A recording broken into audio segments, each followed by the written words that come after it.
کہا گیا کہ اگر طوفان آیا ہو اور طوفان جل تھل مچایا ہو، اس کی روک تھام کے لیے تمہارے پاس کوئی راستہ ہی نہ ہو تو اذان شروع کر دو، طوفان رک جائے گا۔ اتنی طاقت ہے اذان میں کہ طوفان کو روک دیتا ہے۔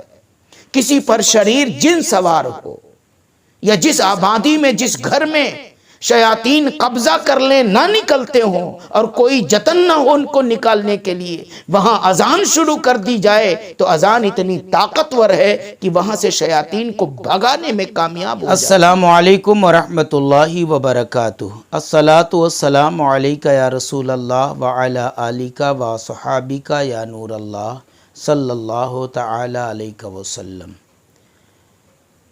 محترم بزرگوں اور دوستو، آپ نے دیکھا ہوگا ان لوگوں کو جن کو اپنی طاقت پر بڑا ناز ہے، ان لوگوں کو آپ دیکھ رہے ہوں گے، سن رہے ہوں گے، جن کو اپنی حکومت اور سطح پر اور اپنی قومیت پر بڑا ہی غرور اور گھمنڈ ہے۔ وہ لوگ جو ہمیشہ اپنی طاقت اور قوت کے نشے میں آ کر اہل اسلام و اسلام کو گزند پہنچانے کے در پہ لگے رہتے ہیں۔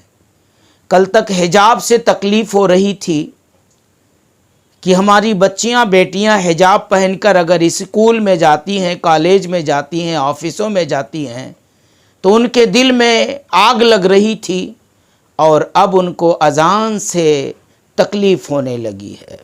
اب جب اذان کی آواز ان کے کانوں کو جاتی ہے تو ان کے کان گویا کہ پھٹنے لگتے ہیں، ان کا کلیجہ دہلنے لگتا ہے، اور برسوں سے اذان ہوتی چلے آئی، کسی کو کوئی تکلیف نہیں پہنچی۔ اب کچھ ایسے اگروادی فسادی ٹائپ کے لوگ ہیں، ذات پات کے نام پر لڑنے لڑانے والے اگروادی لوگ ہیں، جن کو اب اذان پر آپتی ہو گئی ہے۔ یہ اسی پر بس نہیں ہے، یہ آج اذان تو کل نماز پر بولیں گے، کل قرآن پر بولیں گے، پھر کسی پر بولیں گے۔ یہ اپنی عادت پر ایسے ہی بکواس کرتے رہیں گے، بکتے رہیں گے، یہ ان کی فطرت میں داخل ہے۔ ورنہ یاد رکھیں، اذان تو یہ امن و شانتی کی آواز ہے، اذان محبتوں کے پیغام کی آواز ہے، انسانوں کو بھلائی تک لے جانے والی آواز ہے۔ جب اذان ہوتی ہے، جہاں تک اذان کی آواز جاتی ہے وہاں تک شیطان کی شرارتوں سے، اس کی گزندوں سے وہ علاقہ محفوظ کر لیا جاتا ہے۔ فرمایا گیا جب اذان ہوتی ہے صبح میں تو جہاں تک اذان آواز جاتی ہے وہاں تک علاقہ اللہ کی حفاظت میں ہو جاتا ہے، اور جب شام کو اذان ہوتی ہے تو جہاں تک آواز جاتی ہے وہ پورا علاقہ اللہ کی حفاظت میں ہو جاتا ہے۔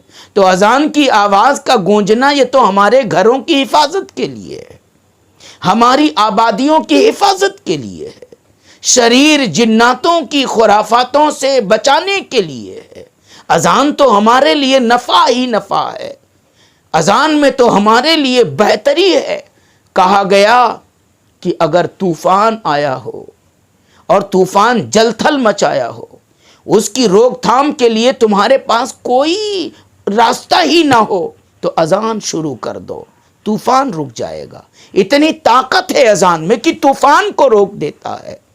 کسی پر شریر جن سوار ہو یا جس آبادی میں، جس گھر میں شیاطین قبضہ کر لیں، نہ نکلتے ہوں اور کوئی جتن نہ ہو ان کو نکالنے کے لیے، وہاں اذان شروع کر دی جائے تو اذان اتنی طاقتور ہے کہ وہاں سے شیاطین کو بھگانے میں کامیاب ہو جاتی ہے۔ جب اذان ہوتی ہے تو اس کی آواز شیطان کے کان میں پڑتے ہی وہ بھاگتا ہے اور بھاگتا ہی چلا جاتا ہے۔ تو اذان یہ تو ہمارے ملک کے لیے، ہماری زمین کی سلامتی کے لیے، ہماری آبادی کی بقا کے لیے، امن و شانتی و سکون کے لیے، سب کے لیے ہے۔ یہ اور بات ہے کہ اذان ہم نماز کے لیے کہتے ہیں، لیکن اس کا فائدہ جہاں مسلمان کو پہنچتا ہے وہیں پر ہندو بھائی کو بھی پہنچتا ہے، آبادی میں جتنے لوگ ہوتے سب کو پہنچتا ہے۔ مگر ان فسادی ذہن کے لوگوں کا کیا علاج ہے؟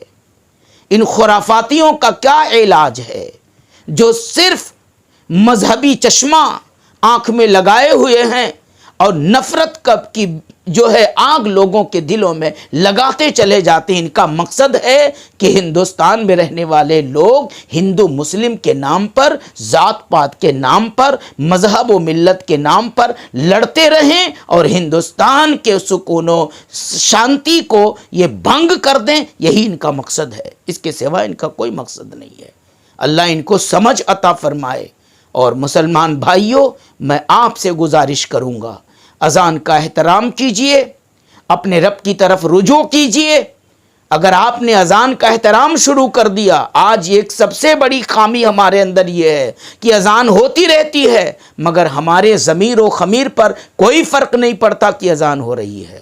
ہم دکان میں، ہم کو نہیں فرق پڑتا کہ اذان ہو رہی ہے۔ ہم کوئی کام کر رہے ہیں، نہیں فرق پڑتا کہ اذان ہو رہی ہے۔ ہم کسی دوست سے بات چیت میں، گفتگو میں مست ہیں، ہم اسی میں اذان ہونے لگی، ہمارے ضمیر پر کوئی فرق نہیں پڑتا کہ اذان ہو رہی ہے۔ نہ گھر میں فرق پڑے، نہ دکان میں، نہ مکان میں، نہ سماج میں، کہیں ہم پر فرق نہیں پڑتا کہ اذان ہو رہی ہے۔ اور یہ اذان ہمارے لیے نعمت ہے، اور جب نعمت کا احترام آپ نہیں کرو گے، جب نعمت کی قدر نہیں کرو گے تو ایسے ہی دن دیکھنے کو ملیں گے، ایسے ہی حالات بنیں گے اور وہ نعمت ہمارے ہاتھوں سے لوگ چھیننے کی کوششیں کریں گے۔